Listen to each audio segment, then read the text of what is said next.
ফাইজা আনজালা সাহাতিহিম ফাসা সাবাহুল মুনজারিন। আল্লাহ বলেন, যখন এই শাস্তি তাদের আঙ্গিনায় উপস্থিত হবে তখন সেই দিনের প্রভাত তাদের জন্য খুবই দুঃখজনক হবে। শাস্তি কামনা করছো, এই শাস্তি যে প্রভাতে তোমাদের আঙ্গিনায় উপস্থিত হবে সেদিন দেখবা যে অত্যন্ত ভয়ঙ্কর, অত্যন্ত নিকৃষ্ট অবস্থা তোমাদের হয়ে গেছে। হ্যাঁ, লুতের কওমের উপরে দেখেন কিভাবে শাস্তি আসছিল।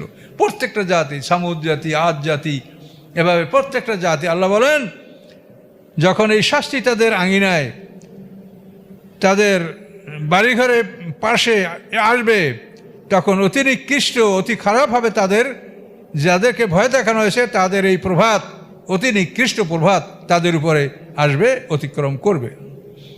ওয়াতাল্লাহ আন্হুম হাত্তাহিন। আবারও আল্লাহ একই কথা বলছেন,